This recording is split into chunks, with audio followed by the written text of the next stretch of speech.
Hello, guys. So, as requested, I'm about to watch Take That's These Days on Tour documentary. Let's get right into it.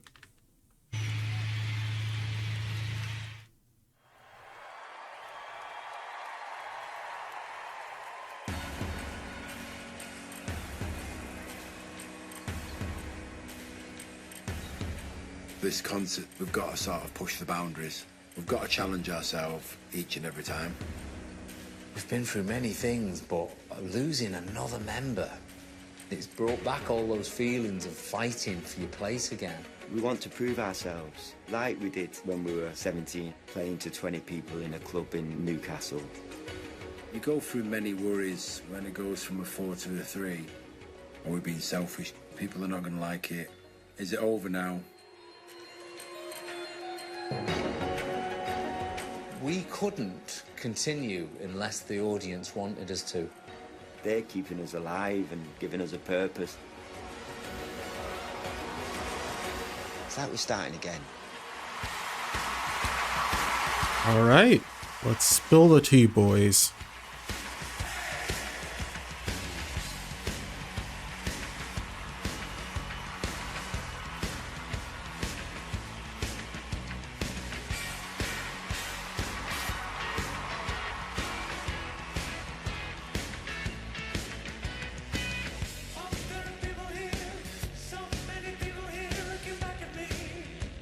By the way, hashtag justice for if you want it.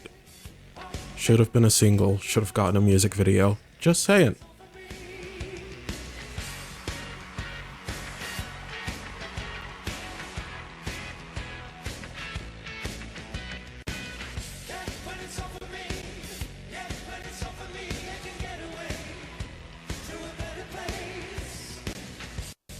Okay, this was screen recorded, by the way, by whoever uploaded it, so that is not me.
If you go back a year, when Jason left, there was that moment where I just thought, we've been through many things, but losing another member, I mean, not just Rob not being with us this time, but Jason going, I don't know about this. Oh no, I don't want to be sad. I remember that night crying. We hadn't had the best year, personally. It hit home because we were still like a week before going, Jay, you'll be all right. Come on, just do another tour with us. You'll be fine.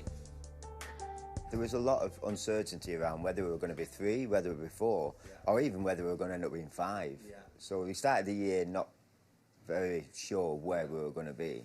If we hadn't decided then, let's do this as a 3, or at least have a go at doing it as a 3, that would have been the end of the band. Yeah. You know, the thought of doing it was quite daunting. The thought of not doing it was worse. Yeah. I was on the phone to you, and you said, "What about doing it as a 3?" And I thought, bingo! That's exactly what I've been thinking in my head. And I've been really fighting with it, thinking whether it's going to work. This was us putting out Jason's statement and literally sitting for 48 hours watching social media. This wave of support and you've got to carry on, please don't say it's the end. And it was just like you wanted to cry because you thought, oh, thank goodness for that. We can carry on. It's one thing wanting to, but we had the support, we had our audience behind us. And it's not just an audience, it's like an army, our crowd. And we all met one day for lunch. I came out of there thinking, it's going to be like a new band, this, because we hadn't talked like that really since the 90s. And I came out really excited. We had to stop thinking, oh, there's somebody missing, or there's 2 people missing from the last tour. You're still getting the essence and the energy and the vibes of what Take That have always been, whether it's a 3 or 4 or 5. I think we've somehow managed to make it work. We've designed it for a Yes, 3. you have. And Jason is sorely missed, but most people have come away happy with the show. Probably made our music better. It's probably made our tour better. I think it makes you better when you're faced with the fact, wow, people might not want you to do this anymore. And that I hadn't felt for a while. You know, I miss him. Everyone misses him. Still makes me the ugliest, whether he's in it or not.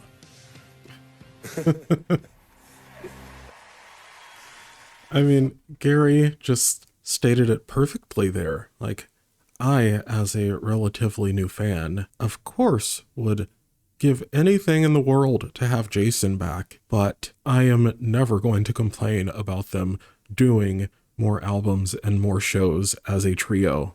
Like, the absence of Take That is the absolute worst. So you will never hear me complain. Never. Ever. So nice to be here. Thank you all for coming out and spending your Friday night with us. We really appreciate it. It has, however, been brought to my attention that some people have not seen a Take That concert before. So I thought it might be, I know. I thought it might be a good idea if we introduced ourselves, okay? So good evening, everybody. I am Mark.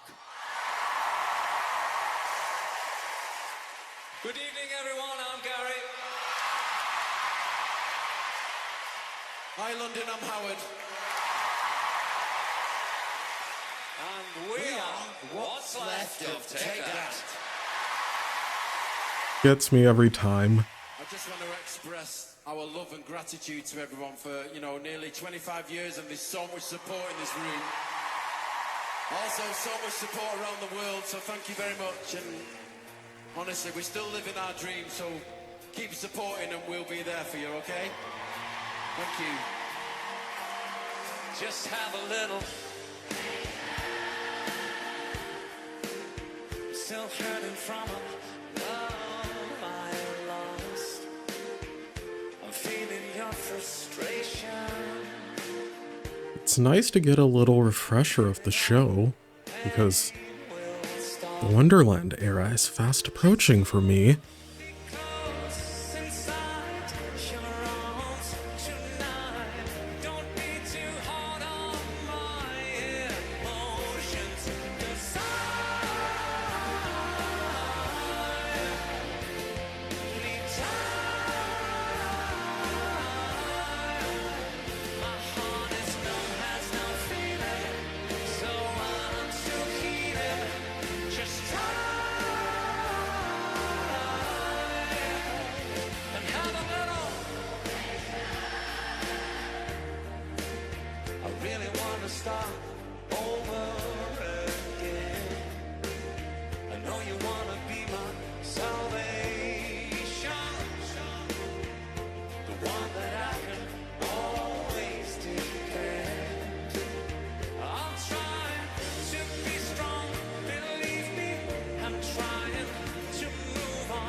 You know, I just gotta say, I think Gary should wear blue and red much more often.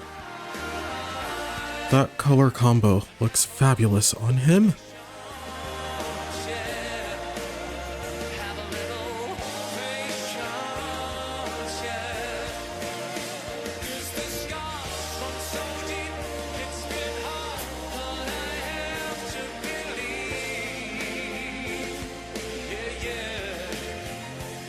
Oh, Keanu Reeves is back.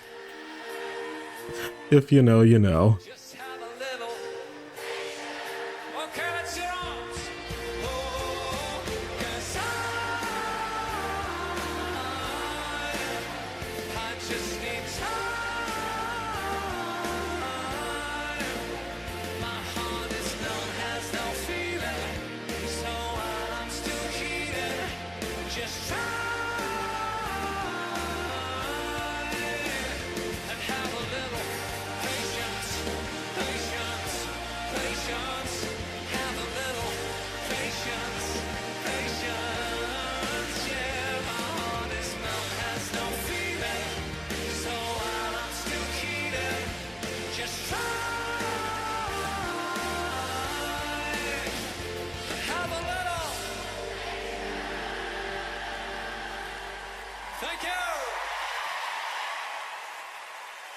By the way, it still makes me angry that Gary can sing Patience without missing a single note, and has continued to do so for, well, decades at this point. Like, it's not fair that he's that good, that he's that consistent.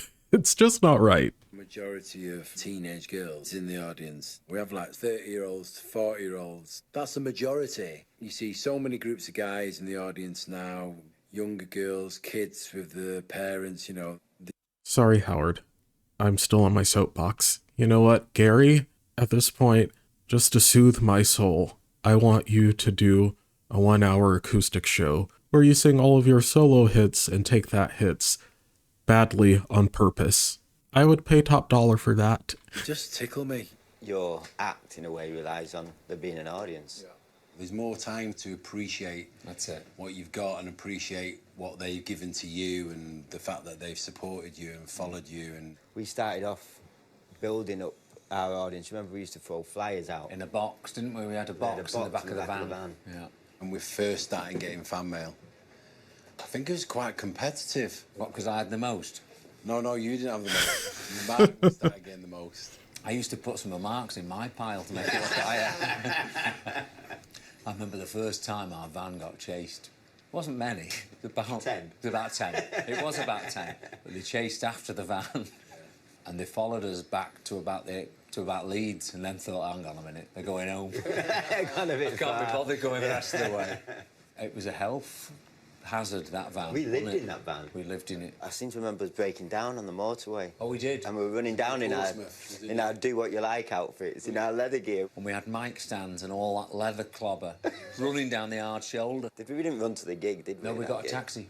Got a taxi, We flagged a taxi down the roundabout. When they saw us, they wished we'd have stayed on the hard shoulder. Oh my gosh. Everywhere we were going, I think we were going through the backs of the kitchens. It was always hysteria, wasn't it? There was never a chance really to kind of take it in. I felt like we spent the whole of the 90s running away from our audience. Now they're running away from us. But it's different now, though. People coming up to me all the time, but it's lovely. Yeah. They only want to say nice things. It's really warming when you see the people that have been there from the very beginning. You see them on the front row. Meanwhile, I'm asking Gary to sing badly on purpose. I feel it's time. I got a picture of you beside me. Got your lipstick mark still on your coffee cup. Oh yeah. And got a fist of pure emotion. Got a head of shattered dreams. Better leave it all behind now. Whatever I said, whatever I didn't mean it. I just want you back for good.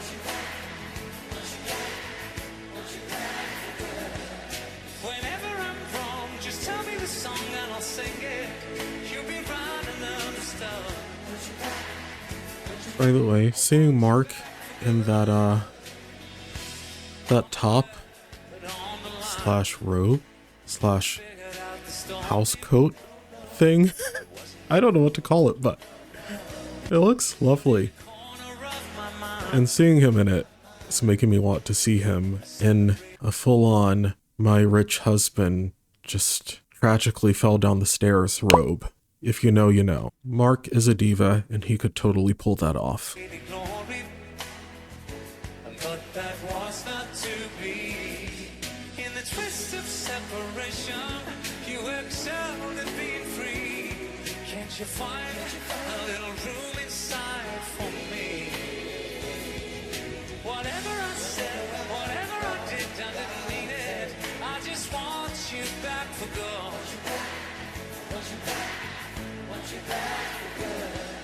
Whenever I'm wrong, just tell me the song and I'll sing it. You'll be right and understood. See, I want you back for good. And we'll be together. This time is forever.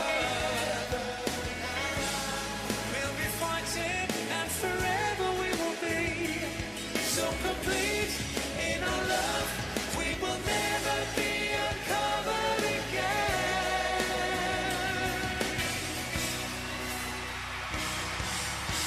Whatever I said, whatever I did, I didn't mean it. I just want you back for good. Whenever I'm wrong, just tell me the song and I'll sing it. And you'll be right and understood. See, I want you back for good. Whenever I'm wrong, I'll tell you. I want you back, I want you back, I want you back for good. Whenever I'm wrong, I'll tell you. I want you back, I want you back, I want you back for good. Oh yeah. I guess now it's time that you came back for good.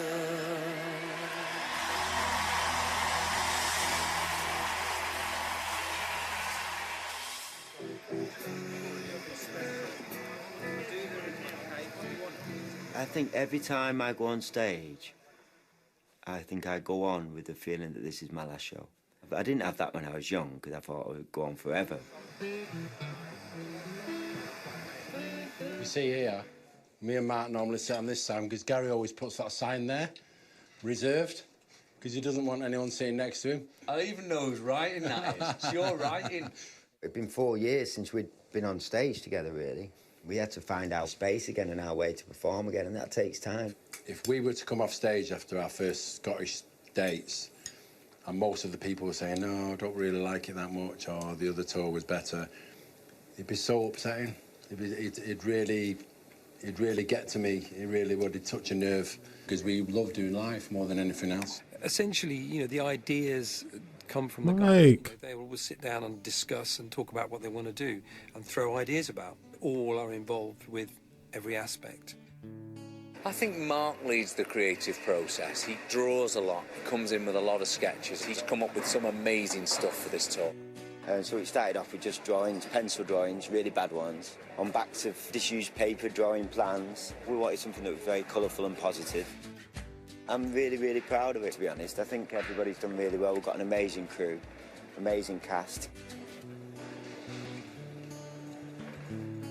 I mean, I could have 70% deduced that They've been with us since about long 92. ago, And they're with us. even if I didn't already know from reading your comments, just because when you look at the set during a Big Take That show, it just looks like exactly what you'd picture if you were to open up Mark's mind. So yeah, it makes total sense. Because they're good. They're not just with us because it's a habit. That's a great working environment, that is. They know what we want, they know what we don't want, and people make it work.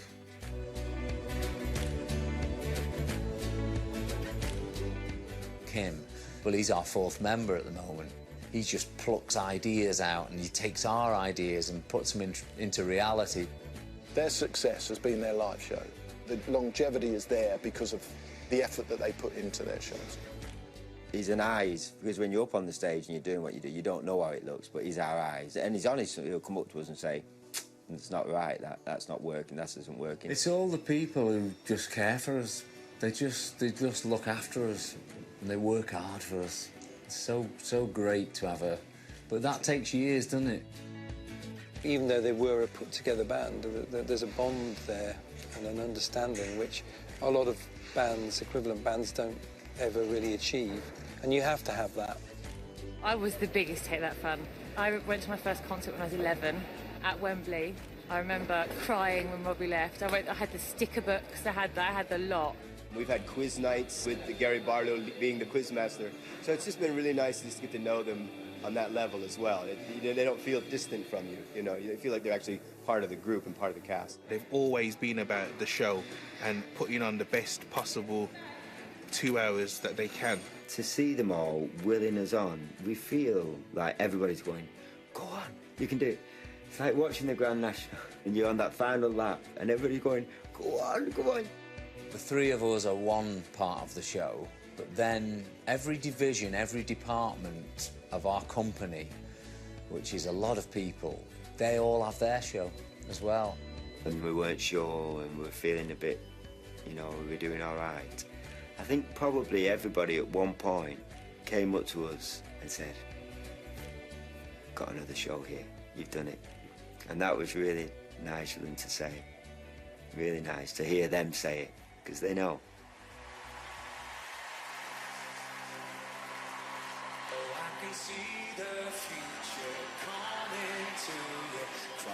I mean, like Gary said, it takes years for, I'd say 90% of artists to find a team that understands them and has their best interests at heart. Especially when it comes to pop music, because, you know, being a pop artist goes way beyond music most of the time.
By the way, I stand firm in my opinion that Hey Boy is the gay brother of these days. Did anyone ask? No, but I felt the need to share that once more.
I started in the working men's clubs. Saw hundreds of acts over the years come through. The ones that always stuck out were the ones who just went that extra bit further. They had a costume change, they had a little backdrop to perform in front of, and the audience always responded to it. I was at Butlins with my mum. I saw these Latin American dancers, and I turned round to my mum and said, I want to dance. And my mum said, yeah. My dad once a year used to take me to a circus called the Bellevue Circus, and I remember crowds of people everywhere, all around, and I remember holding on to my parents or my brother and my sister, and just being the whole atmosphere, people just being swept along. We want people to have that feeling when they come to our shows of not quite knowing what to expect, not knowing where the next thing's coming from. Of course. Of course. Mark was inspired by a circus as a young I kid. want to say thank you to the audience and to the crowd, and that's why I think why we put so much into those shows. It just makes too much sense. Surprise at these presents. It's the best way we know how to say thank you for allowing us to do this for all this time. As much or maybe more than ever, like, people are just going, it's so deep, you know, this is so rich with there's so much stuff going on.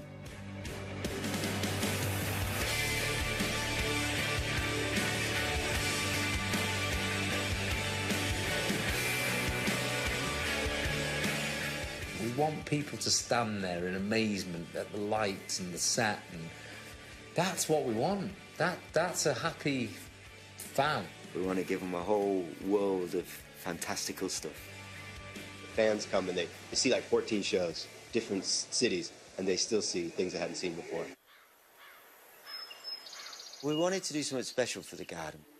It's such a beautiful song, and the words are great, and it evokes a lovely emotion. So we thought, right, let's create a little story that we're going under the sea.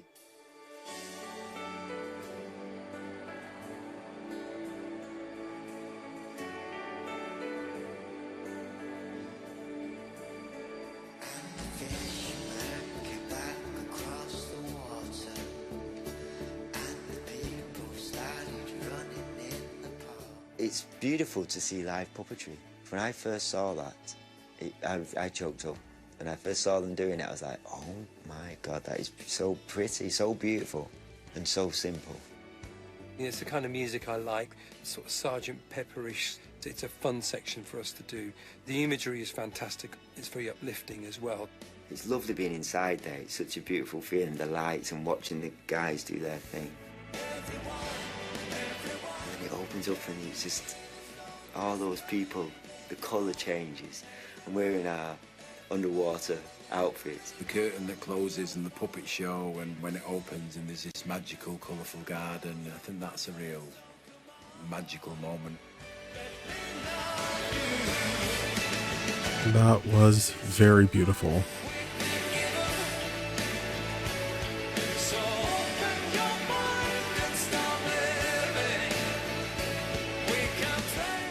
The amount of stuff that's going on behind you and how it's placed and stuff like that, it's mind-blowing. You see in the people's eyes the colours, like the burst, and that's beautiful. It's like going from black and white TV to when colour TV came, and it's so lovely to see. I always think it's about making a connection with the audience. The bike gave us the most amazing way to do that, because we were literally hanging over everybody. I remember the first time we took it up for a spin. It lifted off and the three of us were on this bike pedalling around this studio in London. It was that E.T. moment, you know, when he's going, no, E.T., and he goes, and it just takes off and he goes across the moon. In my head, that was happening. And all these hardened roadies were waving at us with big smiles on their faces. I thought, our crowd is going to love this. If it can do that to them boys, the audience are going to love it. Feels slightly terrifying, Of the fans. It's a great moment. I've seen it every night. but fun. Oh my God, this is amazing. I look forward to it all night. The greatest bit is always seeing the faces of the audience. And Howard in his cap, in the sidecar, steering the bike.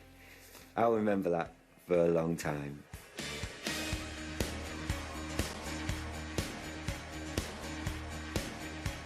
It's the 16th version of Relight. It's always challenging to take a song that you've done several times into a new area. We thought it would be a great idea to go very Japanese.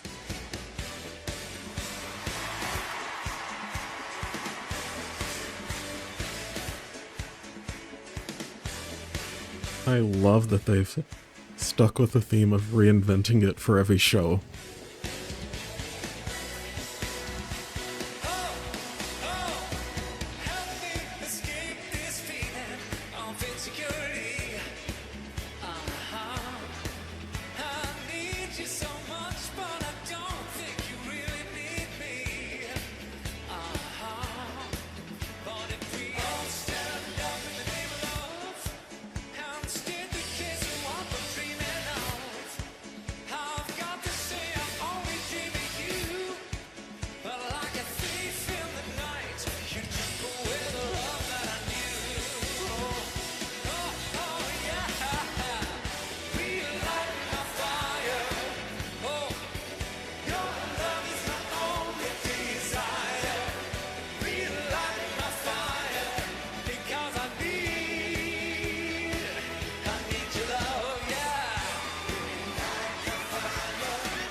That was fine. Those pyros were fine. But the flaming stares of death from the This Life on Tour stage, no thank you. Let's not relight that fire ever again. Even though they made it very cool.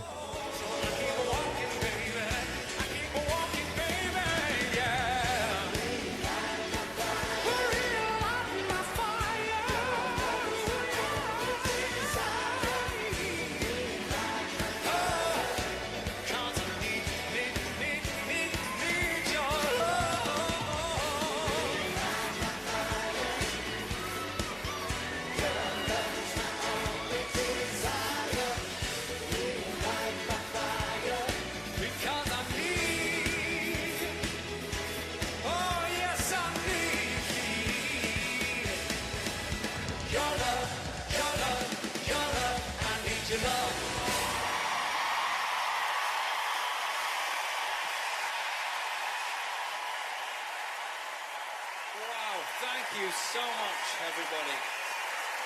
I want you to get your phones out of your pockets, light them up, because we need a London star cloth for this song. This is Rule the World.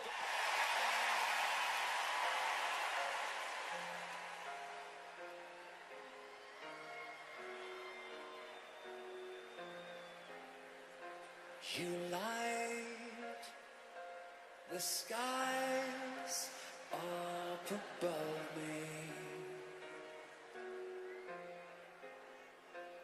A star so bright, you blind me. Yeah, yeah. Don't close your eyes, don't fade away, don't fade away. Oh, yeah, you and me, we can ride down the star if you stay with me, girl. Yeah, you and me, we can light up the sky if you stay by my side. We can rule the world. If walls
Shout out to the person in the audience with the point and shoot camera, keeping the early 2010s alive.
You should know what you're fighting for.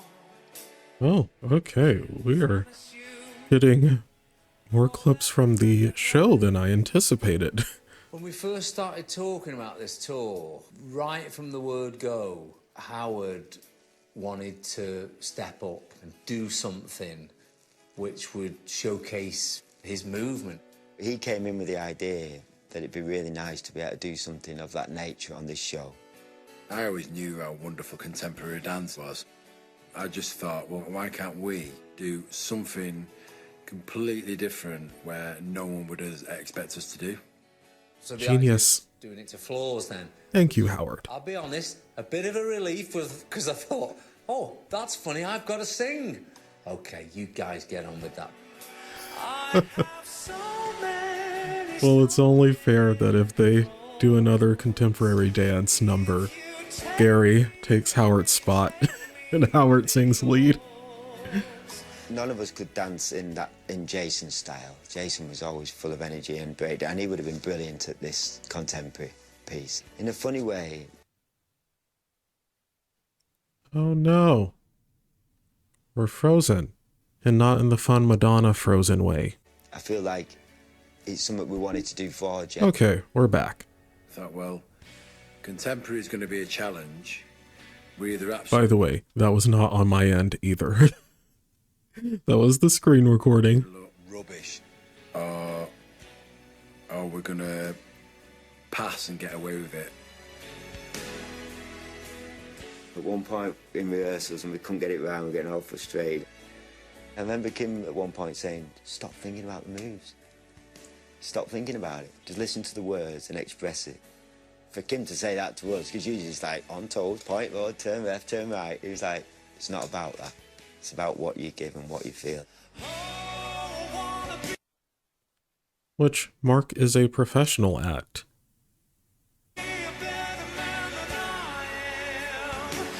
Like, of course he nailed it.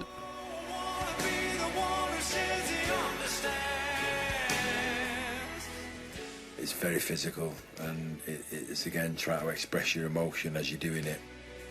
One of the worst things is when you come off knackered and you have to put these pants on that are really tight, and you try to pull them up your legs, and your legs are all sweaty, and you're thinking, oh God, I just don't have the energy to even pull my pants up. But all worth it, so worth it.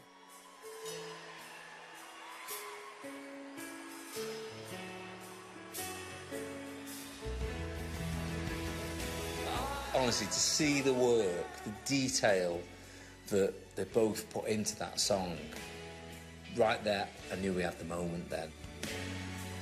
Where I'm stood, it's amazing. You know, I love to watch it as well.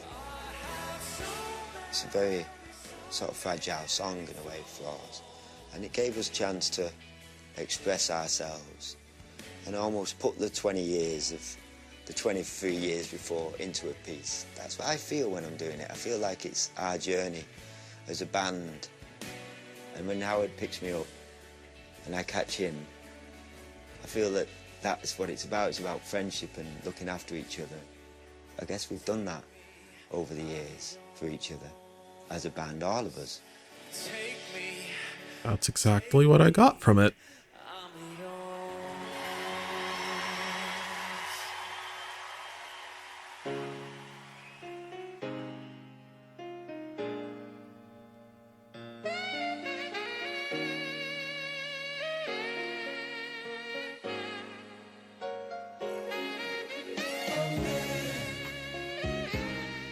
The one thing I never used to do in the 90s was I never used to stop and go, wow, look where we are.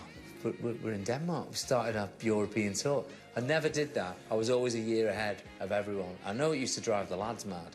Everything was so fast and furious, and you didn't even have time to think. You didn't even have a life. Life was take that. And because I was so busy looking ahead, I never enjoyed what was right there. I don't really remember having that time to take in where we were or what we were doing. I don't know whether I really, to be honest, had the mental capacity to do that. Because everything was so fast. We was doing it for, I don't know. I sort of don't know what I was doing it for back then. They were just like a machine, I think. Well, exactly. Felt like everyone was out for themselves in the 90s. It wasn't like really bad the first time, but it was just really lost when we were young. They were booked and busy. Open with them, with Mark and Gary, and we talk so much more about music and about writing, and we were all so much more involved in everything. And I think the second time round for us, it comes from down here. Everything comes and it hurts down here. It never hurt the first time, but everything hurts here, right in the gut of your stomach. And when something's great, you feel it down here, and when something's not great, you really feel it down here. I've really made a point, nearly on a daily basis, going, wow, this is great. It's really brilliant to be here. We used to go to them radio road shows and there'd be acts bigger than us on there. Yeah. But there was definitely a point, and I remember it, when we'd turn up and I realised we're getting big now, because we were like, they'd leave us till the end. I remember that was the first time I sort of met Sonia from the 80s. Right, yeah. I was starstruck. And she had a bit of a thing for you, didn't she, Sonia? Jimmy Somerville was in the audience, wasn't it? Yeah. And I think the word got around that he said, they're not singing live. we could tell we weren't singing live because we had these little tandy plastic microphones, and some didn't even have the tops on. Little wire dangling out the bottom. We'd have one live mic between us. We'd pass it round. We'd pass it round for different parts. So if Rob had to do a rap, we'd try and discreetly pass Rob the mic so he could do his rap, and then to you for what? No, but every time it came to me, I'd go, and then it came Oh my gosh. Get taken off me quickly. Not Jimmy exposing them.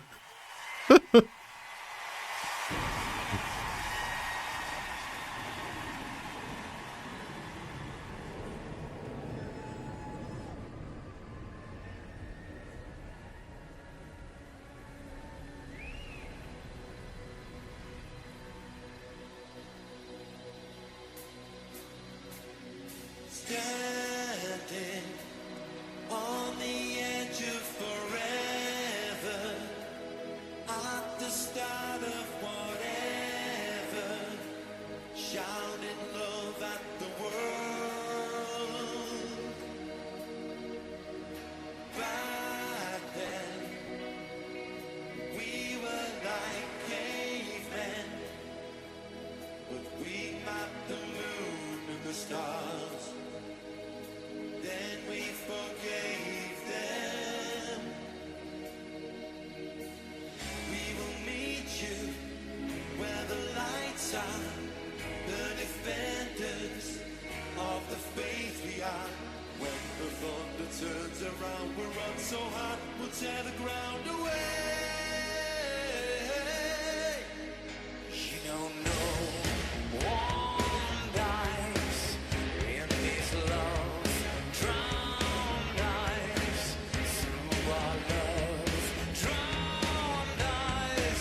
I will never not love a chic black and white look.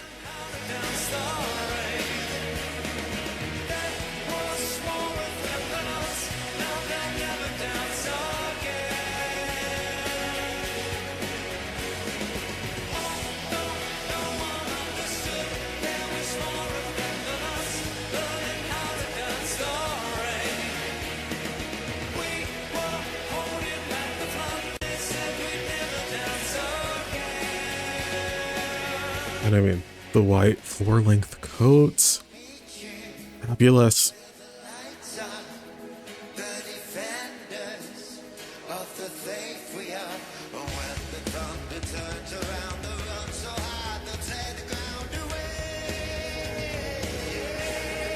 Like, this would be an extremely obscure Halloween costume that no one would understand.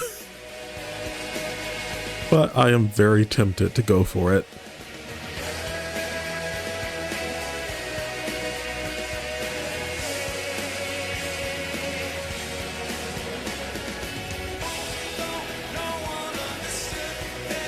Well, actually, no. Screw that. I would just wear that out. I'm saving that in my lookbook. The lookbook that I don't have.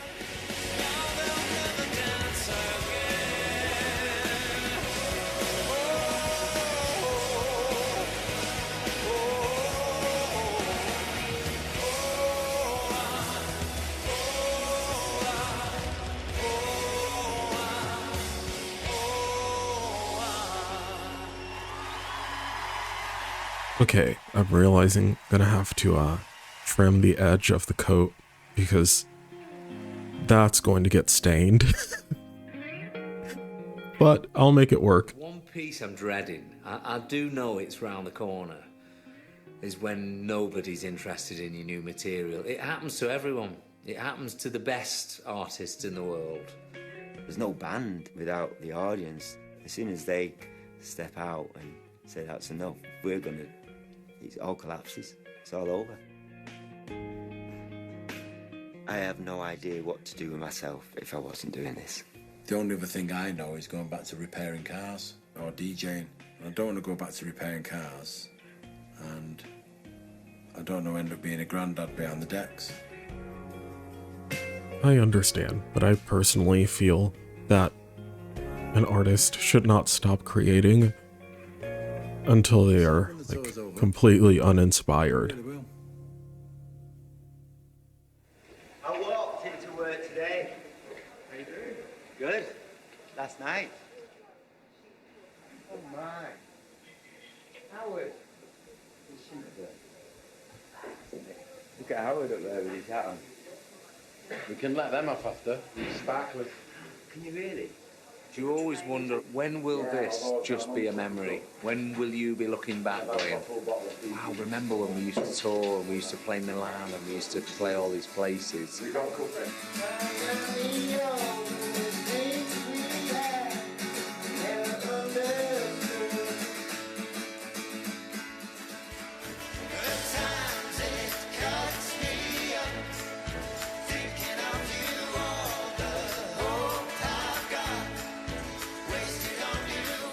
She has to do my tie because I can't remember how to do one.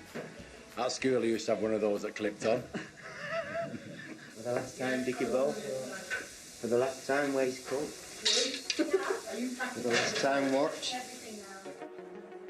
Yeah, right, let's do this.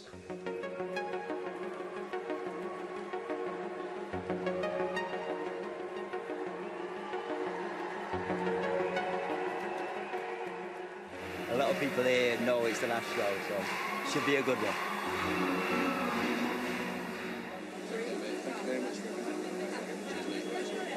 I saw Howard, and he had his eyes closed, and he looked like he was almost like meditating and getting himself into place. And I saw Gaz doing his thing to get himself ready.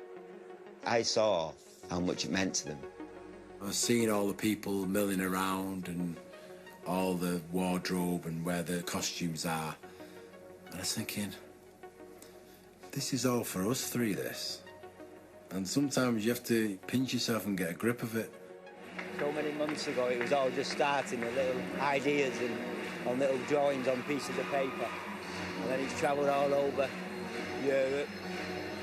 And so many people have been involved, and then it all comes to an end. It's a little bit crazy, really.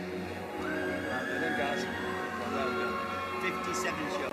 That's one. Amazing. Oh, how adorable.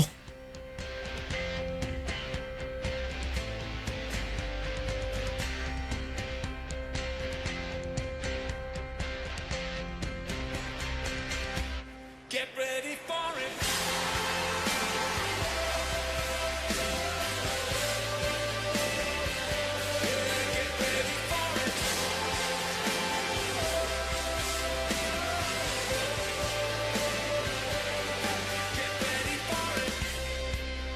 It's been harder than most this last 12 months, and we've got there. We've done it.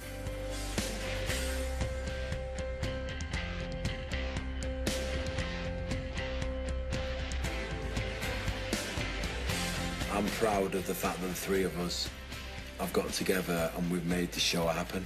It could have been a different story.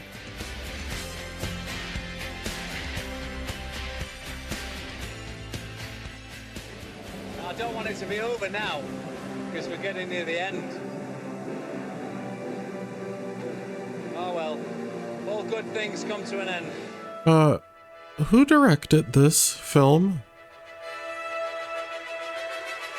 I need to have words with you, sir or ma'am or person, because why on earth would you cut away from Gary taking his shirt off? What the hell was that? I'm furious.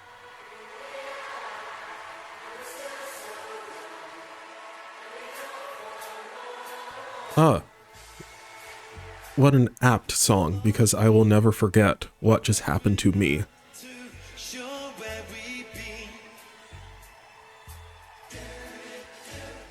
We've had success and we've had good times, but remember this: being on this path of life for so long, we feel I've walked 1,000 miles, sometimes strolled hand in hand with love. Everybody's been there. With danger on my mind, I would stand on the line of hope, and I knew I could make it. Once I knew the boundaries, I looked into the clouds and saw my face in the moonlight. Just when I realized what a fool I could be, just 'cause I look so high, I don't have to see me. Finding paradise wasn't easy, but still, there's a road going down the other side of the sea. Forget where you're coming from. Pretend that it's all real. So this will all be someone else's dream. This will be someone else's dream. Safe from the arms of disappointment for so long. I feel each day we've come too far, and yet each day seems to make much more. Sure, it's good to be here. I understand the meaning of it, can't explain this feeling now, and it feels so real. I gotta see the hand that reminds me of the standard I made. The fact or reality. Forget where you're coming from. Pretend that it's all real. So this will all be someone else's dream. This will be someone else's dream. We've come so far and we've reached so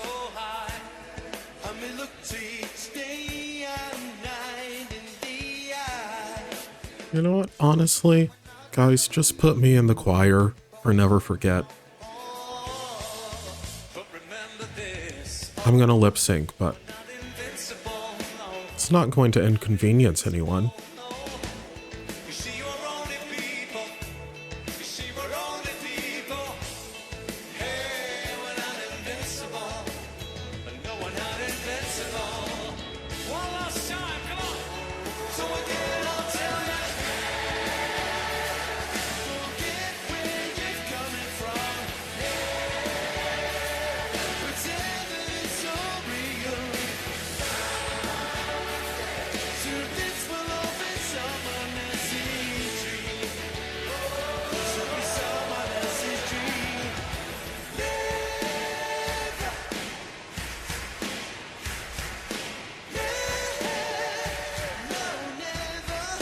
Okay, actually, now that I'm thinking about it, never mind. I won't even take that risk because take that risk. Did not mean to do that. But I will not take that risk because I feel like Gary would strangle me to death if I dared to lip sync at a Take That show.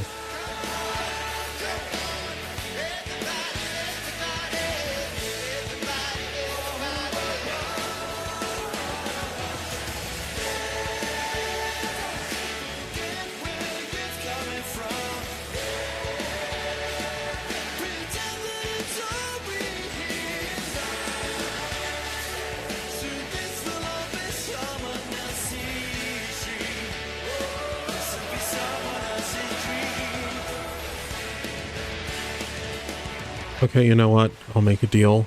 Guys, just put me in vocal lessons, then let me join the choir, so I don't have to lip sync. I don't want Gary to choke me. Well, okay, sorry, not going there, sorry. I should shut up.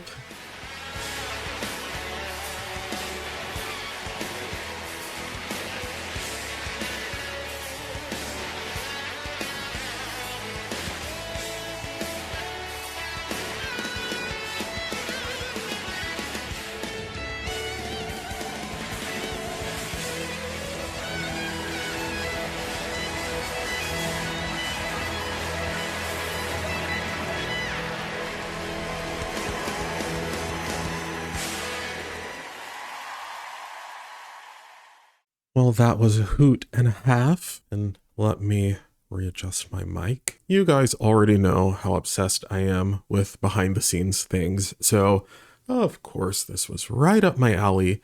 Thank you for the recommendation.